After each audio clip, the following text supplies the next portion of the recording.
please. Thank you. Judge, this is case number 263 on the calendar in the matter of Garay versus Romaniak. Parties have been sworn in, Your Honor. You may be seated. Don't look so unhappy. It's only money. Right? That's right. It's only money. Well, you had an unusual arrangement with the defendant, according to your complaint, and he seems to acknowledge this was your arrangement. You were dating, you became romantically involved, decided to live together. Mm-hmm. You're from the United States? Yes. And you're from? Canada. And this was the arrangement that you made, from my understanding, that while you were in the United States, where you were planning to spend half your time, you would pay. Mm-hmm. And while you were in Canada, I would pay. you would pay. So you spent 6 months in the States, and you paid. That's right. All the expenses. Yes. And then you moved to Canada, and you ran out of money. I paid. I'll explain that a little later. Okay. So tell me, how did you enter into this rather unique arrangement with funds? Well, it was just that we were going together last year, and then in November, we got engaged in September. In November, he left, and we went together for a while, and then in April, we got back together again. And in the middle of April, he asked me would I like to go to Canada to live with him, and or to stay up there in Canada for the summer months, and then come back, because I worked in Palm Springs. And I said yes. I said, but how are we going to, or we worked out how we were going to pay for the money and that. And I said, well, while we're here, while we're in the United States, I will pay for everything here.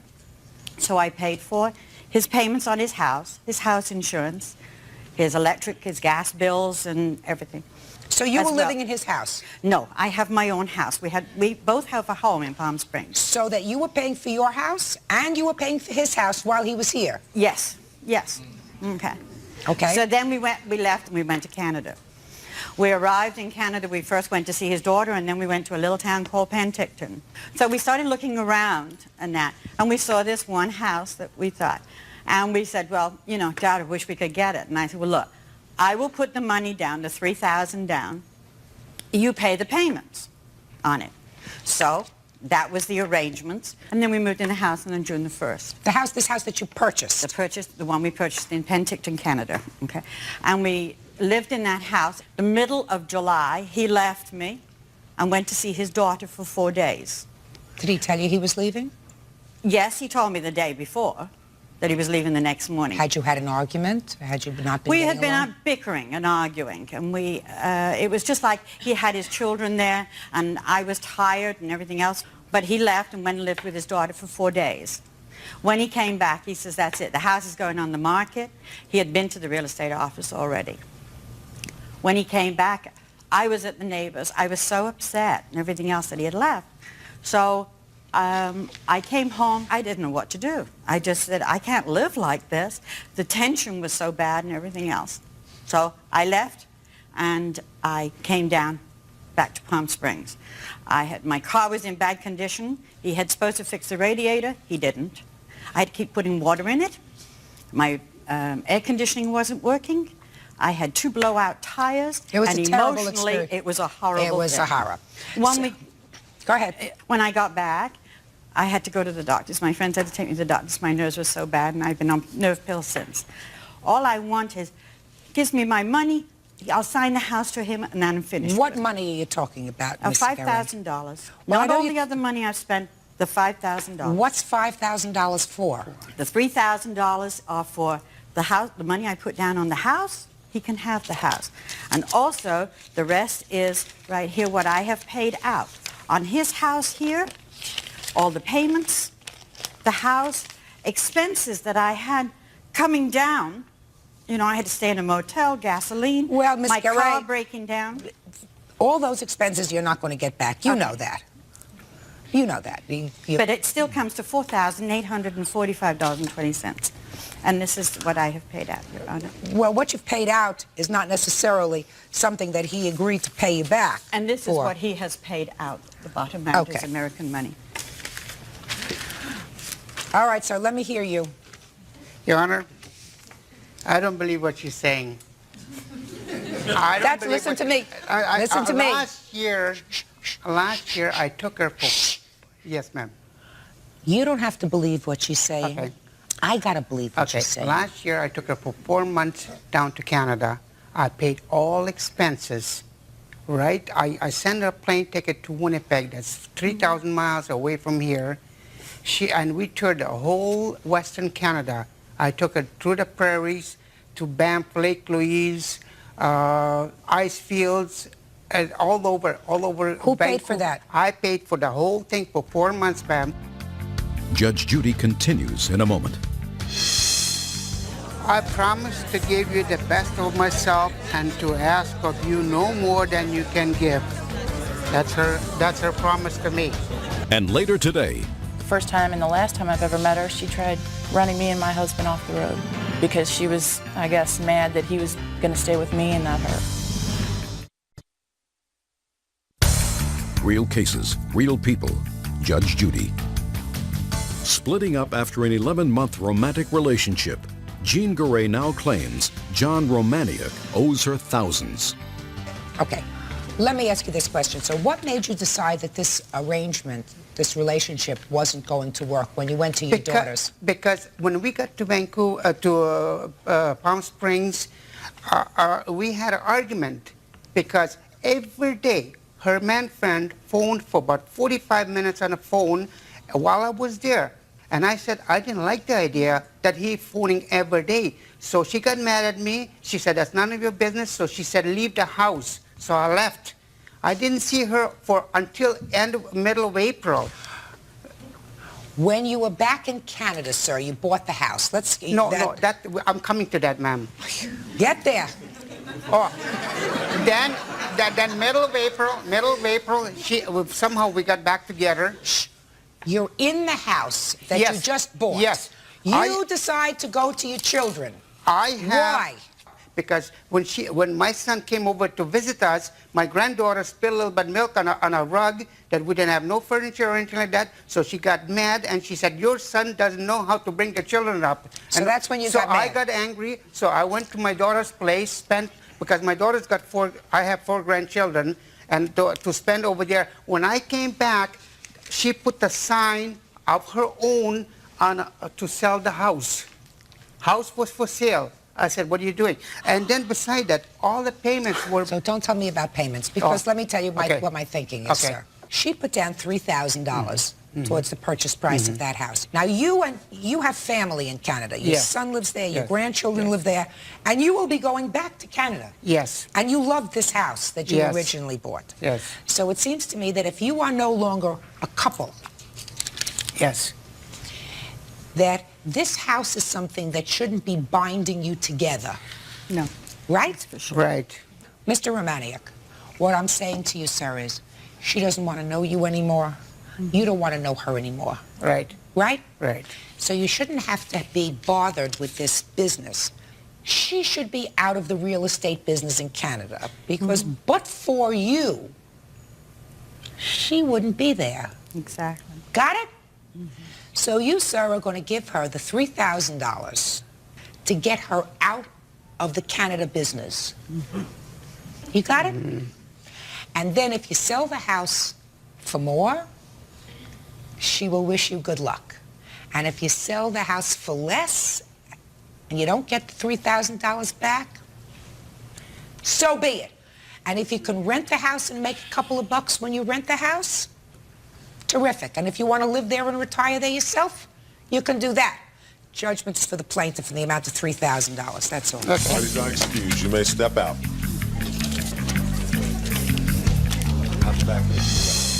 I promise to give you the best of myself and to ask of you no more than you can give. I promise to accept you the way you are. I promise to respect you. I promise to love you in good times and bad times. That's her promise to me. Now I didn't care what I spent because I loved her and I enjoyed every minute with her. That's it. That's my He point. loved me, but I couldn't walk down the street and look at anybody else because I was going to bed with them all. And now the next case. Parties on New Decker versus Key. Step forward, please. 29-year-old hairdresser Lisa Newdecker is suing her ex-boyfriend, carpenter Christopher Key, 30, for money she loaned him before he met his current wife, Melissa.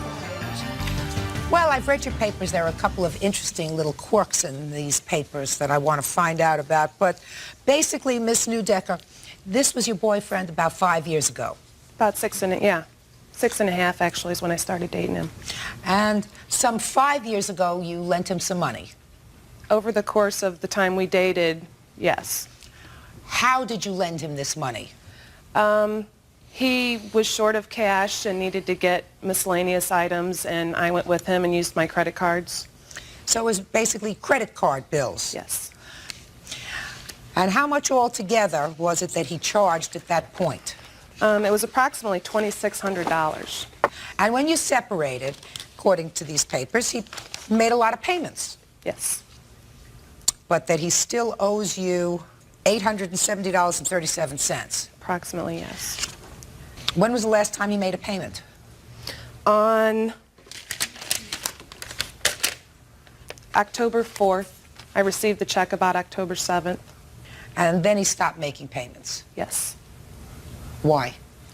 Well, in the beginning of the breakup, there was a discrepancy when she came to me with the amount of how much was owed. I didn't remember it totaling up to $2,600, and I told her at the time that I didn't remember it being $2,600, and she insisted that it was. So when you insist that it was and you say it wasn't, did you look over all the bills? No, Why? because we were separated, it wasn't a matter of me going over and sitting down with her and going over and saying this was mine, that wasn't. She said that it was, and I had figured it to be around $1,600, and Well, which is a considerable difference. So why didn't you go over there and look over the bills? That's a $1,000 discrepancy. We weren't a couple any longer. It just So what? You weren't a couple. It seems to me it's now more of a business transaction than anything else. You mean you just thought you'd blow it off? No. I didn't just think I'd blow it off. It was, like I said, I didn't see it that way, and she's seen that it did. Judge Judy continues in a moment. Sometimes men do really dumb things. You always get caught because women are great snoops. Real cases, real people. Judge Judy. 29-year-old hairdresser Lisa Newdecker is suing her ex-boyfriend, carpenter Christopher Key, 30, for money she loaned him before he met his current wife, Melissa. She had the papers to show you, sir, what items you purchased, I assume. Do you still have them? Yes. Well, take a look. 5 years later, sir, take a look. It's a list of what all the paperwork is.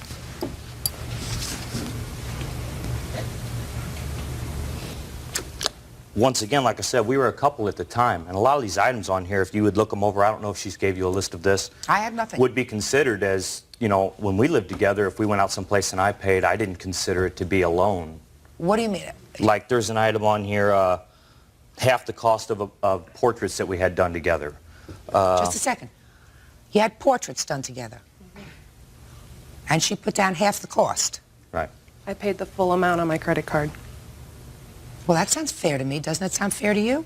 Did you go and sit for the portrait? Well, yes, I did. She's not asking you to pay for the whole thing, just half. Right. I understand that. So give me another one. Sega game. Sega game. Oh, sorry, Sega game tapes. Those yours? Yeah. They are now. At the time, you know, like I said, we were a couple. You're a couple. So a Sega game, yours. Go. Well, give me another one. Compact discs. Did she listen to the music too? I don't know which Just a specific sec. compact discs they are. Building supplies. I don't remember that one. Building supplies What are for building what? supplies? I don't remember exactly what it was for, but it was from Builder Square, and he was a subcontractor. I'm not. So Which I would is have true. I no was need. a subcontractor, but at the same time, building supplies. Was it for something that we did? I remember the place that we lived in. We there was a.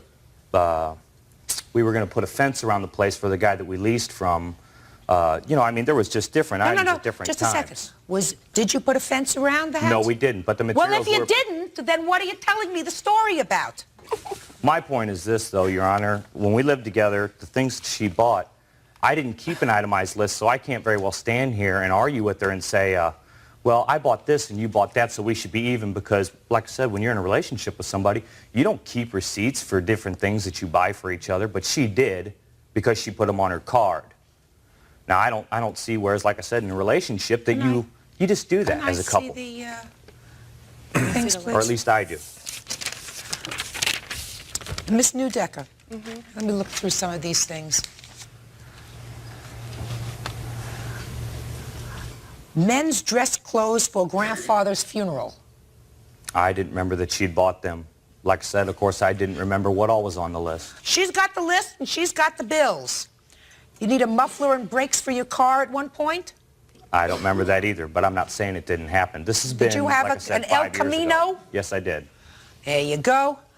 All right. Now, so I am assuming for the purpose of this case that originally you owed her the $2,600 and that you made payments and she's kept very careful records of those payments and that all she claims that you owe her is $870. But what I really think you're probably angry about, sir, is that she wrote a letter to you which your wife opened. This is your wife? Yes. That created some problems for you? Yeah, but that had nothing to do with the amount that I owed her. I honestly did not remember those other items, so Okay, well, I didn't now- believe that I owed them. Well, now you do. So your wife opened this letter, and did that distress you? Oh, yeah. Well, step up here. Why did it distress you? Because she said on the letter that my husband had went to see her 9.5 weeks ago, and I had no idea he was keeping in contact with her because of the first time and the last time I've ever met her, she tried running me and my husband off the road because she was, I guess, mad that he was going to stay with me and not her. We had only been dating on and off for a month. How long are you married? 2 years now. Mm-hmm. Everything okay? Mm-hmm. Fair? Yeah. Okay. You have any children? Yep. How old? She's going to be 21 months. And that's his baby? Mm-hmm. Why'd you have a seat?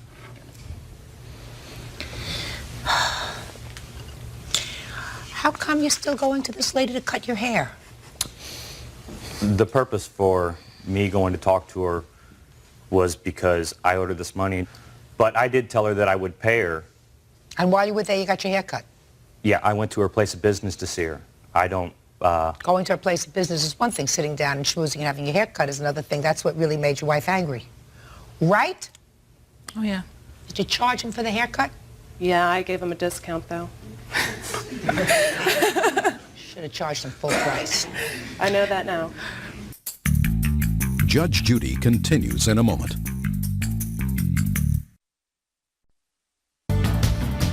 Mr. Key, sometimes men do really dumb things. I don't know why they do that. They think they can get away with it. You always get caught. You know why? Because women are great snoops. Terrific. They can smell something that isn't right. Go to a barber. Meanwhile, it sounds to me, Mr. Key, that you got more trouble than the $870 that you owe this lady. It also looks to me as if you've got a very nice but very sad wife and a 21-month-old baby. So you better get your act together. You owe her $870.37. Pay her. That's all. Parties are excused. You may step out. There you are. Judge Judy continues in a moment. And on the next Judge Judy, All parties on Sanders versus Thompson. Step forward. St. Louis truck driver Lawrence Saunders claims that while he was in jail, his girlfriend Kim Thompson found a new boyfriend who damaged his Jeep and lost his handgun. Order. All rise. Quiet in the courtroom. All rise. Your Honor, number 34 on the calendar in the matter of Saunders versus Thompson. Parties have been sworn in. Judge, you may be seated. All right. I gather from these papers you two were engaged, going together for about 10 years. Yes. Is that right? Yes, ma'am. And at some point, Mr. Saunders, according to your complaint, you went away for about 2 years. Yes, ma'am. Is that a euphemism for jail? Yes, ma'am. What were you incarcerated for? Because that becomes important. Aggravated battery. On whom? Not on her. No, ma'am. Was there a weapon involved? No, ma'am.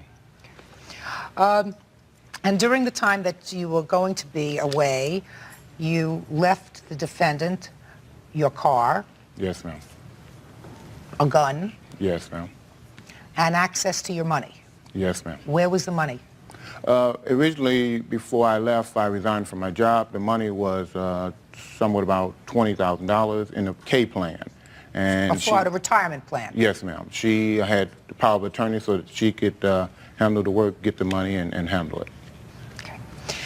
So then you come out of jail and you sue her. Not together anymore.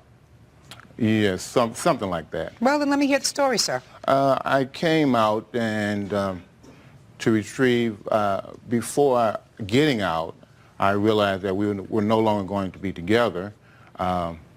I just wanted to come out and receive my property, get rid of the gun, sell it, get my Jeep, get insurance policy that she had of mine, power of attorney back, and go on with my life. Subsequently, I tried to talk with her and get her to give me these things back so that I could go on with my life. She, in turn, gave me problems. They went on for months and months. I couldn't get any of this stuff back. Do you have your Jeep? I eventually did get it, yeah. Now, the Jeep I got immediately, but a couple of weeks down the line, I realized that it had some problems in it. A leaning wheel. She had told me before I got out that the windshield was cracked again for the third time, you know, and I was missing a lock, computer lock that goes to a burglar alarm. That's, you know. All right, let me get to this gun, because I think that's going to be the easiest thing to take care of. What happened to his gun? I had been carrying the gun in the vehicle. Why? At the suggestion of Mr. Saunders, because I did travel every weekend back and forth a considerable distance. There was one occasion where... Travel where? To Illinois. For what? To visit him. Okay. There was an occasion where I had a blowout with the tire. Somebody approached the vehicle while I was waiting for the repair service, and at that time he suggested I should keep the gun in the car for emergency situations like that. Is that true? No, that's not true at all. Ma'am, I've been with Kim for 10 years, a decade before I went away. Kim has never touched a gun. She was scared of them. If I had one in the wrong spot in her way, she would come get me to move it. I know that she's as awkward with a gun as she would be with an elephant. Miss Thompson, what happened to the gun? We're going to start over again. I was going to go visit Mr. Saunders for a family event. I knew that the vehicle would be searched, so I'd taken the gun out of the car and left it in the home of my third party. What third party? My witness, Mr. Hogue. This is your new boyfriend? Yes. So you took the gun out of the car and gave it to him? I did not give it to him. I put it away, and I informed him that I was going to leave the gun in a certain drawer in the house. Why didn't you leave the gun in your house? Because when I was on my way to visit him, I was at Mr. Hogue's house at the time, and I remembered, that gun is out there, I need to get it out. So I just came from the Jeep, put it in the house, and I informed him I'm going to leave this here while I go visit. So on your way to visit him, you stopped at his house? Right. Had you told him you had a new relationship? Yes. Is that right? Somewhat. I found out on getting out of jail, I found out when I got into my Jeep and opened up the glove compartment and hotel receipts fell out. That's how I found out. Step up here, sir. Because I want to deal with the gun first. What happened? Your name? My name's Gerald Hogue. Mr. Hogue, what happened to his gun? There was a disturbance at my house. What kind of disturbance? There was a fight between some friends. The police came. They asked were there any weapons in the home. I told them yes. They seized the weapons. When I talked to Mr. Sanders about his gun, I told him where his gun was. I told him what he needed to do to get it back. So the gun was really seized because of a problem that existed in your house with the police? Yes. And your gun is, you have the license and registration for your gun? Yes, ma'am, I do. You know that you can go to the police station and get your gun back if you can prove it's yours. But I was told so many lies. Originally, she told me that she had the gun. Well, she already told me one lie, but now we got to the root of it. Yes, ma'am. But recently, I just found out that, and this is at his word, that the police and I think Jennings have the gun. I have been told so many lies that at a certain point, I stopped dealing with them. I figured I would take it to the court and let the court sort it out. Mr. Saunders, really all you have to do is go to the police station. When the police have confiscated property, and you can identify that property and satisfy them that the property is yours, and I assume your registration for that gun says what kind of a gun it is. What kind of gun is it? It's a Taurus 9mm. You don't need that gun for any particular reason, sir. No, ma'am. I don't need the gun, and as a convicted felon, I'm not allowed to have a gun. So therefore, they will not give it back to me. Ah. Okay. Your Honor? Yes. May I say something, please? Yes. I did call the police to try to get the gun back. I informed them that I had power of attorney for that the gun was not Mr. Hogue's, and that I did have power of attorney plus the receipts for the gun. They told me that since I was not the registered owner, that I could not get the gun. I would have to go to court in order to do so. I had contacted a lawyer. They told me it would be $258 to get the gun. I did not feel that I should put out additional monies when Mr. Saunders still owes me money. The reason his gun is the police station, his property, whether it be a gun, whether it be a hat, whether it be a collection of baseball cards, is because of you. Right. So he has to be compensated for that. That's his property. He can't get it out because there's an impediment to it. But the reason that the gun is there is because of you. So you can become the registered owner of the gun for the limited purposes of selling it. And then he gets the money. Judge Judy continues in a moment. She told me already 3 lies today, and we've only been together for 15 minutes. That's why.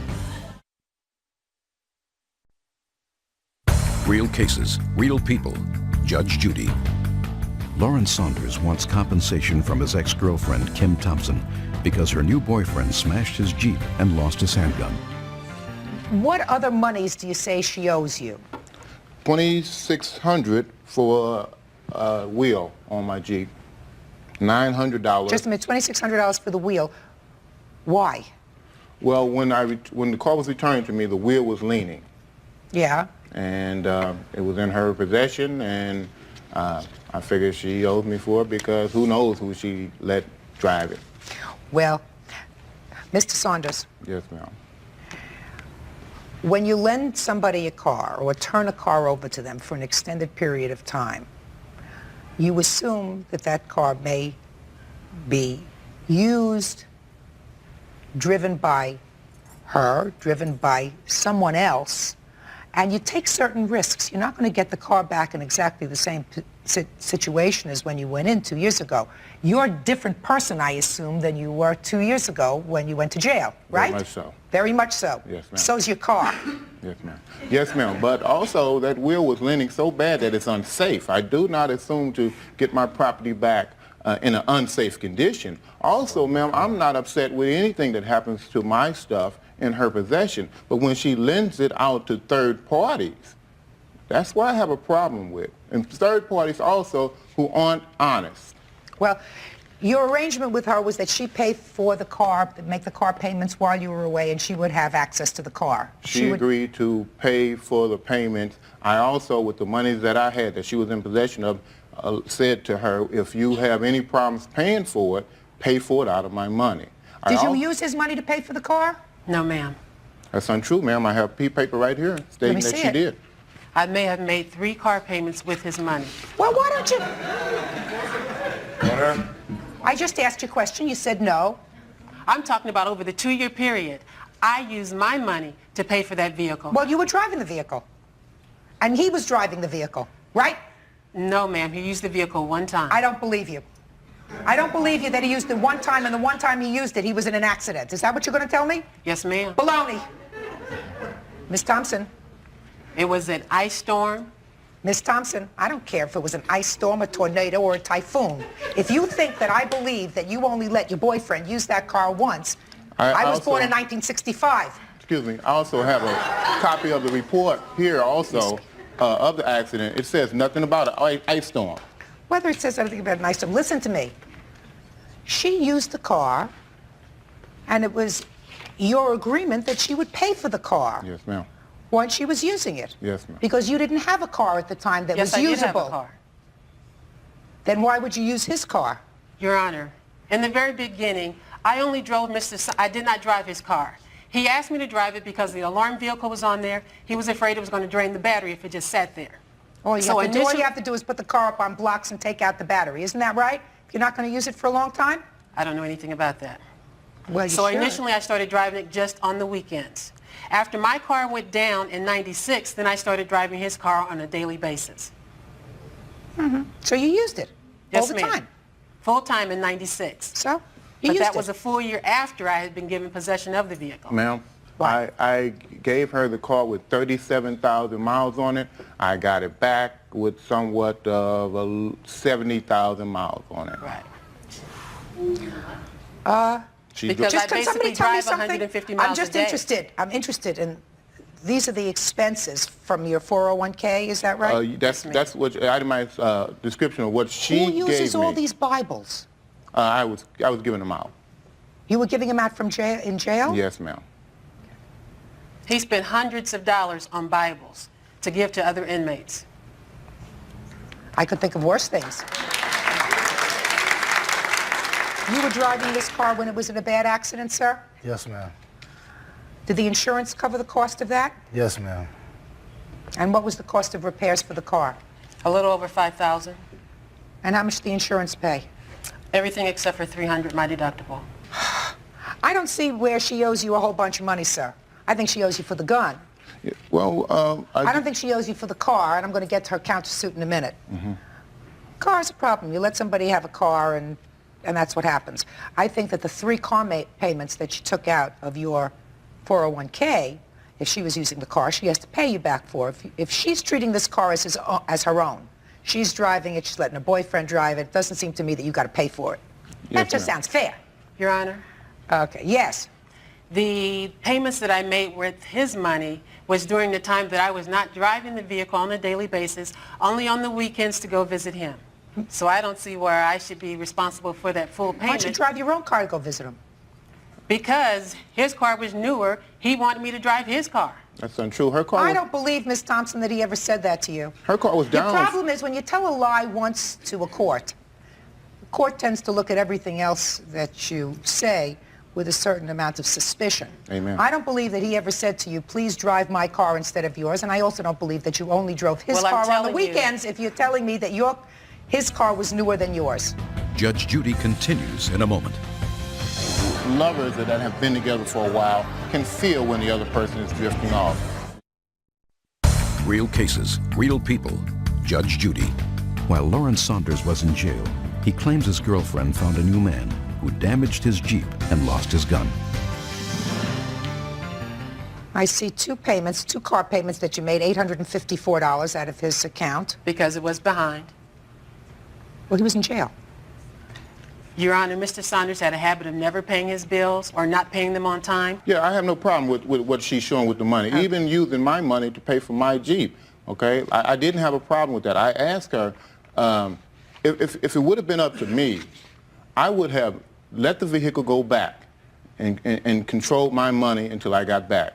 She said, no, I'll help you, I'll do it for you, you're going to need a vehicle when you get out, no problem. And I think she did pretty much a good job with the money. Oh, so what are you here for? Are you just mad at her? No, I'm not mad at her. So Again, my car was not, she promised me, I asked her to promise me that she wouldn't give my stuff away to a third party. Some guy, I figured that, I'm going for a while, I'm not a fool. She might be dating, she wants to date. I mean, she's a young girl. She shouldn't be strapped down with some guy that's away, okay? Go ahead, do your thing. But if you're going to take care, you gave me your word that you would take care of my stuff. If you're going to take care of my stuff, take care of my stuff. If something happens to it, that's an act of God. But if you're irresponsible and you're handing it out to people, you're handing it out to people that I don't know, you're handing it out to people who aren't above board, it's not honest. That's my opinion, but I can express it. But you gave her permission to do that. I gave You expected that she might let somebody else drive the car as long as she was responsible. No, I didn't. You didn't? I asked her, and she promised me that she would not. Is that true? Yes, Your Honor. Okay. And you did. You lent it to somebody else. I lent it to my family members to move some furniture, and I did loan it to Mr. Hogue. And you had promised him that you wouldn't. Yes, ma'am. And sir, how much did it cost you to fix up the car? I had a figure of actually Around 3,700 that I lost in trading the car in. So if he says that he lost money because the car was not driven appropriately by you, Mr. Hogue, some members of your family, and was in an accident, don't you think he should be compensated? No. Well, but you think that you have a counterclaim against him for what? You're countersuing him for $5,000. I'd like to hear for what? For the monies that I paid on the Jeep, Mr. Saunders said that I could have used his money, but he didn't have enough money to cover the cost of the vehicle. So you want him to pay you for his car that you were using while he was away? I'm suing him for the fact that he has been, in my opinion, very dishonest about the whole transaction with the vehicle. Why? Because, Your Honor, he had initially told me that he was going to pay me back for keeping his vehicle. Did you ever tell her that? No. I believe that you never told her. Ms. Now, Thompson, why would you believe him and not me? Because you told me already 3 lies today, and we've only been together for 15 minutes. And he That's has why. not told you a lie? That's why. And because it doesn't have the ring of truth. What you're saying doesn't have the ring of truth to it. It Your just Honor. doesn't. And let me tell you why. Because there were times when he had plenty of money in the bank, and you didn't take the money out of his account to pay for the Jeep. And because according to his statement, which I believe, without his prior authorization, you went and refinanced this car because the payments were too high so that you could make the payments. Is that true? No, ma'am. You mean this I car was went- never refinanced? Yes, it was. I refinanced the vehicle with his credit union because it was a cheaper monthly payment and less of an interest rate. For you to pay. And then you made the payments. And eventually, he would have had to have paid with no job. How was he going to make a $427 payment each month with no job? Ms. Thompson, so what you're telling me is while you had a new boyfriend, you were concerned about what would happen to Mr. Saunders when he got out of jail. Judge Judy is ready to rule. Ms. Thompson, so what you're telling me is while you had a new boyfriend, you were concerned about what would happen to Mr. Saunders when he got out of jail. Yes, I was. The countersuit is dismissed. On your lawsuit, sir, this was a very good lesson for you, Yes, ma'am. right? I wouldn't give my closest relative power of attorney over my money without my having the ability to co-sign for it. Do you understand? Yes, ma'am. Very bad idea. I am only dealing now with this gun because as far as I'm concerned with regard to the Jeep, which is now sold, she used it, she paid for it for a substantial period of time. You sold it, whatever monies that you got, you lost money, but some of the monies that you got for it were monies that she paid. It was almost like renting a car from a rental company. She had the ability to use that car for almost 2 years, so she used it. It's a wash. You owe for the gun. The gun should not have been in his house. The gun should have been where he left it, in a vault, someplace safe. Judgment in this case is for the plaintiff in the amount of $200. Thank you. That's all. Parties are excused. You may step out. Mr. Back, go to your right, please. Mills, step forward, please. 60-year-old retired aerospace exec George Boyer says he reached a sugar daddy arrangement with Demetria Mills when she was 18 years old. Now he wants her to pay back money because she had another boyfriend.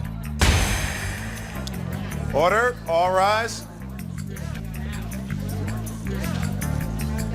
Your Honor, this is case number 201 on the calendar in the matter of Boyer versus Mills. Parties have been sworn in, Your Honor. You may be seated. Have a seat, ma'am. Mr. Boyer, you're suing the defendant for $5,000. Yes, ma'am. Why don't you tell me why she owes you $5,000?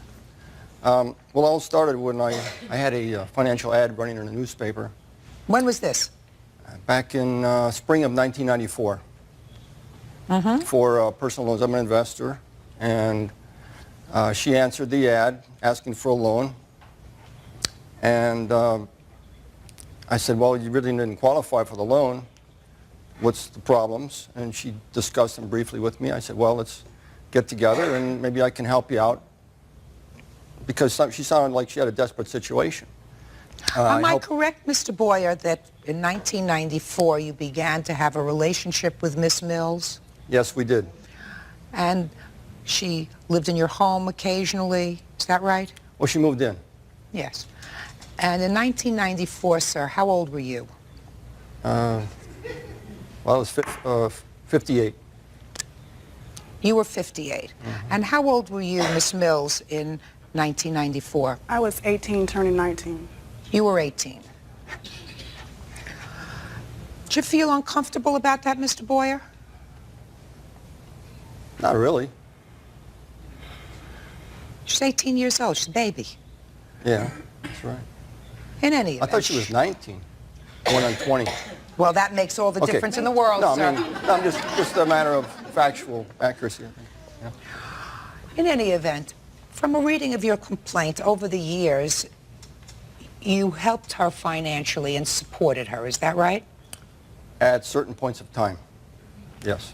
Well, she lived in your house and you paid the Well, rent? it was really like in 3 different stages. First of all, if you want to call this the sugar daddy stage, it was only 4 months. Well, I'm glad you did, so I Well, didn't have you know, to. I just put it all on the table.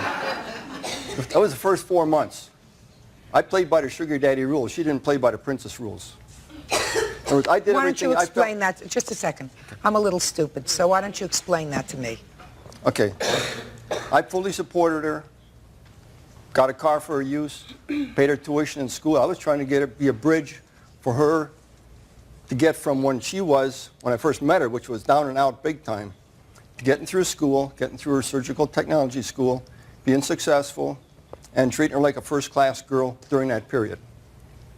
And I was there to carry it all the way through. I don't think she saw it the same way because she had boyfriends on her side. She was having sex with other guys. She brought home an STD for me. Thank you very much. Sexually transmitted disease. And I told her to pack up and get out. And I gave her some big money to go back to Alabama so she could get there safe and sound. None of the debts I'm asking for her to repay occurred during that period of time. They occurred much later. When she wanted to come to my house, she was begging me to come to my house. I said, okay, but not on the same terms. You work your part-time, I'll help you through school, furnish free rent and food. During that second period of time, sir, did you have sexual relations with the defendant? Occasionally, although I backed off, and she was wondering why, because... The word is occasionally. Occasionally, yeah. Okay, so she was 19, 20, and you were close to 60 at the time. Yeah, approximately. Okay. And is that the period of time that you're talking about, these when loans were made to her? That's right. What were the loans for? She had a real bad habit on the telephone, long-distance phone calls. After I cut her off, she went to her sister, got her calling card, ran up $600 in 2 months. I talked to her sister, so I know. She comes, so now she has no way to make calls. So she makes third-party calls, and the third party doesn't know that she's making these calls, charging her number, charging to their number. I get the phone bill 3 months later for March calls. It's a June phone bill. She says, oh, I'm going to pay you. As soon as I call her, she says, oh, I'll pay you. So she never paid me, so that's number one. Okay, this is very simple. She billed into a third party. The third party ultimately said, I'm not accepting the charges. They billed it back to the phone, your phone in your house. This is after she already moved out. Okay. I really should be right up front with you. I find your initial position really very unsympathetic. Do you understand me? Sure. You know, I mean, it's a court, and we're bound by certain rules. If she owes you money, you're going to get that money. But I find a 60-year-old guy playing a sugar daddy to an 18, 19-year-old girl, it's sort of, you get what you deserve. That's the way I feel. Now, she may have been a pretty savvy 18, 19-year-old girl, but even a pretty savvy 18, 19-year-old girl is still a baby. She's fully very cooked. street smart. Street smart, yes, but not fully cooked, sir, and not fully cooked. So, but, I mean, you played sugar daddy, and sometimes there's a meltdown and you get your fingers burned. If she wants to accept that role in my life, then she should do it right and not be having sex with all these different guys and having all these different guys call the house. How long am I supposed to put up with this stuff? And be right and be good to her. It's one of the problems that you face, sir, when you're 60 and you fool around with somebody who's young enough to be your grandchild. Okay, that second period. All right? Hey, I know the age. What else? I got that. What else does she owe you Doesn't mean I'm still not a man. Come. At 60 years old, I'm still a man. I'm much more capable than a lot of punks out there living with their mothers, and they're sleeping with these girls. At least I can take care of business. Tell me about it. And I can do everything they can do and maybe better. Judge Judy continues in a moment. I knew it was going to come down to this lowest common denominator, sex with a young girl. Big deal. Man, they should have it so good. Real cases, real people. Judge Judy. Demetria Mills says 60-year-old retired aerospace executive George Boyer knew she had another boyfriend when they made their sugar daddy arrangement. What else? Next one, direct my Porsche, making an illegal U-turn. I'm not considering that she's wrecking your Porsche, sir. Did she agree to pay you for it? She agreed to pay me for it. Did you ever agree to pay She told her relative she'd pay for it. Shh. Did she ever agree with you? Yes. When? After it was wrecked. She came home feeling real bad. Let me see the loan agreement that she made with you. There it is right that here. I'm going to look at. There it is right here. It's itemized on page 3. All right. She agreed to pay this back. Just a minute. And she knew she owed it to me. This is during the second period, and I was not playing sugar daddy during that period. I was just helping her out. I was just trying to be nice to her. Excuse me. She had problems. All right, let's see your end, Miss Mills. George made a proposition to me. He knew that I was vulnerable. He took... Don't tell me what he knew. You moved in. How long had you been living alone? Not very long. This was my roommate before I moved in with George, and we were there just a few months. Where do you originally come from? I'm originally from Alabama. So you lived with George for a while in sort of this relay. He was taking care of you and giving you money. Then you moved out. For how long? Basically for 3 years. He took care of me even when I moved to Alabama. George was sending me money. George took me on trips. George sent me to Alabama a few times, a few different times. George bought a car. Boyfriend's paid a trip too. George, and that's George's problem right now, Judge Judy, is I'm not in his home. This is why he's doing this to me. Had I still been in his home, he wouldn't have a problem with me now. When I made the decision to move out of his home was because I needed to be by myself and on my own, and I didn't want to be in that situation anymore. Well, I agree with you. You shouldn't have been in the situation in the first place. Exactly. Okay, and for that, he's more responsible than you are because of his age. He should be a little bit smarter. He should be 3 times as smart as you are because, because he's 3 times as old. But you do acknowledge, even in your answer, that you owe him some money. Yes, but this is not the agreement. The agreement that I signed for that car, I signed that agreement in January of 1995. I'm sure he has a copy of it. I've seen it in his files of his records. That was for a 1989 Buick that he bought for me. Now, did you pay him for it? No, I did not. So you acknowledge? Yes, I did. If I bought it for her, how come I'm the lien holder on it? She's the lien holder, but I'm the registered owner, Listen Judge to Judy. me. What are you fighting about, Mr. Boyer? She acknowledges that she owes you $3,000, which you haven't paid any part of, plus interest at 6%. Correct? Correct. You I gave her a acknowledge good this. deal. What? I gave her a good deal, 6% interest. You gave us some good deal, sir. Bird, do me a favor. Your Honor, Take the old calculator while we're finishing this case up. Would you do 6% interest on this money since 95? This is after she cheated on me. Excuse me, Your I Honor. heard she cheated on you, sir. I heard all of that. I'm telling you, your position with me, Mr. Boyer, is not terribly sympathetic, sir. I mean, I don't know whether you find women who are contemporaries not as interesting as children, but at age 18, she's really still a child. And you may say, oh, she's sophisticated, and she's worldly, and she's savvy, and she's street savvy. Right. Mr. Boyer, Yes, ma'am. she's a baby. 18 years old and a baby, and vulnerable because she doesn't have any money, and you got some money, and it's very tempting. But you are not a very sympathetic person in my eyes, sir. You're going to get some of the money, but because she signed for it. Do you understand? But the rest of the stuff, I'm not so sure about. Excuse me, Judge Judy. What? You know, everything besides that car that George did for me because he wanted to do it. I mean, for 3 years, I'm 23 now, just turned 23 Friday. Would somebody do that kind of stuff for 3 years if they did not want to? Miss Mills, I haven't gotten to you yet. You are a beautiful, seemingly intelligent young woman who should have more pride in herself, even when you're 18, to sell your body for money, which is what you did. That's what you did. That's being no different than a prostitute. You may have used the money to go to school, to go on trips and whatever, but he bought the services. That was the arrangement. He's an old lecher. No question about it. That's what he is. And I'm being kind to Mr. Boyer. You, on the other hand, sold your body for money. It was an agreement that we had. That was the basis of our arrangement. He was to give me what I needed, and I gave him. You sold your body for money. You are worth more than that. As a woman, smart, good-looking woman, you're worth more than that. I don't care if you have to work 2 jobs. I don't care if you collect cans. I don't care if you clean people's houses. I don't care if you drive a bus, drive a car, drive a cab. You do whatever you can so that you don't have to sell your body for money. Judge Judy is ready to rule.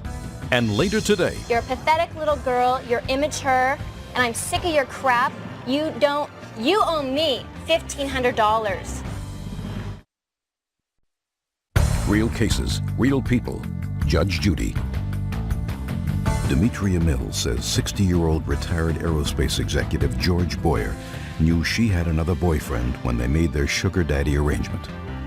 Mr. Boyer, you are a very lucky man today, sir. Gee.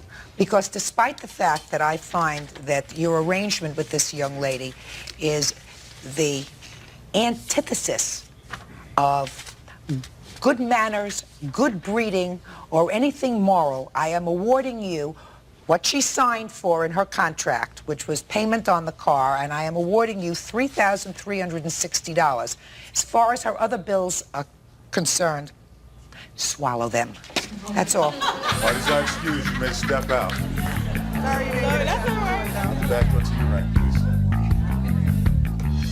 She's fully grown up. I don't care what her age is. She knows what she's doing, and she's cagey. Judge Judy focused on the sugar daddy stuff because I'm 60. I'm some ancient old man who doesn't have a right to be a regular human being and expect to be treated like a human being, expect people I have agreements with to keep their agreements with me. And now the next case. Party's on Glass versus Carr. Step forward, please. 23-year-old Tiffany Glass is suing her former roommate, 20-year-old Kelly Carr, because she says Kelly moved out of their apartment, giving only 5 days' notice and leaving behind numerous unpaid phone bills. Miss Glass, Miss Carr was your roommate. Yes. Did you know her before she moved into your apartment? No, I did not. Did she answer an ad? Is that how she got your apartment? No, she got it through a friend of mine. And you have a 1-bedroom, 2-bedroom apartment? 2-bedroom, 2-bathroom. What was her rent? $375. And how long were you living in bliss with the defendant? She moved in February, and it was fine. You know, we totally got along. It was fine in March, and it kind of started to go down at the end of March. You know. Now, had she paid you for February? Yes. She paid you for March? Yes. When did she move out? At the end of May. She pay you for April? Yes. She pay you for May? Yes. So why are we here? Because she left at the very end of May, and she gave me 5 days' notice to find somebody new and decided that she didn't have to pay anything else. Did you have a lease with her? No. So? She just left. You weren't getting along? Correct. Is that right? Right. Why weren't you getting along? Well, I didn't really know. There wasn't enough communication between the two of us. But you knew enough to know that you weren't getting along? Pretty much. But there was never enough, oh, well, I'm moving out. Oh. It's hard to live with somebody. Yes, it is. Well, since she paid you for the months that she was there and she moved out 5 days before the end of the month, did she owe you any money? I mean, other than the rent. I'm not considering the rent. Before that, she didn't pay the deposit when she moved in, but I said, don't worry about that until June because, you know, at the end of June, the other roommate blah, blah, was going to get hers, and then she could give it to me then. Fine, so we're not talking about the deposit. But other than the rent, she's paid up? Oh, no, there's several phone bills. And What phone bills? Which phone bills? Mm-hmm. There was phone bills from, the statement date was on June 23rd, and then it went back into May. It went from May to June. And there was a $40 900 call that I shouldn't have paid, and there were several long-distance phone calls. In what amount? Come, quickly. Around $75 In long-distance calls? in long-distance calls. Okay. Tell me why you left. I left because living with her was unbearable. I went through, starting back at the end of March, early April, out of the blue, I started getting notes on my bed saying, you need to stay away from my friends. When I first moved in with her, I had just moved down to California. I didn't know very many people. Tiffany was nice, and she took me out. She introduced me to people, but then she tried to take that away. She said, you stay away from my friends. My friends are my friends. Your friends are your friends. You're going to make my life miserable. So girly things. Girly things. Girly things. All right. Girly things. You paid February, March, April, and May. She says that you owe her $115 for phone bills. I owed her approximately $150 for everything. That was gas, everything. And I told her when I gave her 2 weeks' notice that I would be leaving, that I will pay that. You just send me the bills to my grandmother's house, and then I'll send you a check. But when that happened, she began leaving harassing, vulgar phone mails on my voicemail. I would get them at work. They would disturb me at work. I would have to leave work because I would be so upset.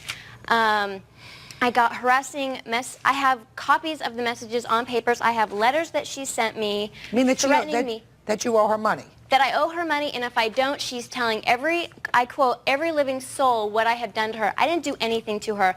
I was protecting myself. I left. I didn't have to give her any notice, but I gave her 2 weeks' notice, being the last week of May, and then the first week of June, and I gave her 1 week's rent. For June? For June. I have paper here to prove it. Judge Judy is ready to... Gadanian, step forward, please. Tracy Kennedy, a 28-year-old manicurist, claims her business neighbor, Bijan Gadanian, scammed her into moving out of her premises so he could move in. She says she was promised $3,000, but never received it. Order, all rise. Yeah, this is case number 107 on the calendar in the matter of Kennedy versus Gadanian. Parties have been sworn in, Judge. You may be seated. Have a seat, sir. All right, well, this is an interesting story. Miss Kennedy, you had a beauty salon that was there prior to the defendant's business moving right next door. Is that right? His business was actually there, but he just bought it. There was the first owner there when I moved in. But he was not there when you moved in. Right. You have a beauty salon. He has a... Paging and cellular service business. Okay. And according to your complaint, you were in this salon for about 6 months when the defendant approached you and said that he was interested in expanding his space. Right. I was in there for a year, and he had been in there about 6 months when he approached me. Okay, so after a year he approached you and said... He pulled me aside on the front porch and said, can we talk for a few minutes? I said, sure. He said that he was, wanted to know how long I intended on being in my space. And how long was your lease, Miss Kennedy? I didn't have a lease. I was month to month. But I did plan on being there for quite some time. How much was the rent on it? $525 a month. Okay. So the defendant approached you, according to your papers, and said, I'm interested in expanding my business. Would you like to move? Right. And you said what? I said I had no intentions of leaving. Then he said I would be willing to compensate you to leave, move your business elsewhere. And I said, you know, let me think about it for a little while, and I'll get back to you, but I really had no intentions at the time of leaving. I had only been there a year. So? So I said, let me think about it. 2 days later, I came back to him, and I said, yeah, I think I want to take up your offer. I think that instead of moving someplace else, I'm just going to, you know, go to work for someone else. The market's really hard to find someone in my business right now, and, you know, I would love to just work for someone else for a while. And I said, you know, I need enough money to pay my bills. What bills? the loans that I had on the salon. I had one from the bank, and I borrowed a couple $1,000s from my husband's parents. So how much did you ask him for? $3,000 was the agreed amount. And did he agree to giving you $3,000 if you would move? Yes. So he was really buying you out of your space, according to you. Basically, right. And what happened, according to your papers, right, which I read very carefully, was that eventually you were told that when he went to negotiate his lease with the landlord, he said to him, I'll give you half of what she was paying in rent. Right. The landlord said, absolutely not. Right. He then came next door to me and said the deal's not going to go through, but by then I had... If you take longer than others to make decisions, if you sit there stuck between options, overthinking every possible outcome while everyone else seems to move fast and confidently, I want you to hear this clearly. You are not lazy, you are not weak, and you are definitely not broken. You need time before making decisions because your brain is built to protect you, not rush you. Think about student life for a second. Assignments, career choices, friendships, relationships, daily routines, even small decisions feel heavy. You tell yourself, just decide already, but your mind freezes. Psychology explains this very simply. Your brain is running simulations. It is trying to predict consequences. It is scanning for risk. It is asking, what happens if this goes wrong? That pause you hate, that delay you judge, is actually your brain doing deep processing. Most people use fast thinking, quick reactions, surface-level judgment. But some minds naturally use slow thinking, deeper analysis, long-term impact. Research shows this kind of thinking is linked to higher accuracy, not speed. Now, let me show you how this plays out during your day. In the morning, you wake up already tired. Your brain has limited energy, so even choosing when to start studying feels hard. Decision fatigue kicks in early. The brain says, wait, not because you are lazy, but because it wants to avoid wasting energy. Simple fix. Reduce morning choices. Study at the same time, same place, same routine. Less decisions means more focus. By afternoon, you start overthinking bigger things. Should I change my major? Should I skip this class? Should I message that person? This is where emotional risk shows up. Your brain links decisions to past pain, failures, embarrassment, disappointment. So it slows you down. It wants certainty before action. What helps here? Write decisions down, on paper. Seeing options outside your head reduces anxiety. It turns chaos into structure. In the evening, burnout hits. Your brain is overloaded. Focus drops. Motivation disappears. You think something is wrong with you, but psychology says your cognitive resources are empty. This is not decision time. This is recovery time. Rest, light tasks, no major choices. Now, here's the most important part. Needing time does not mean you are indecisive. It means you care about outcomes. It means you think long-term. It means your brain values stability. Fast decisions look confident, but slow decisions often age better. Some of the smartest students, the deepest thinkers, the most emotionally mature people are slow deciders. They move carefully, but when they move, they commit. So stop attacking yourself for pausing.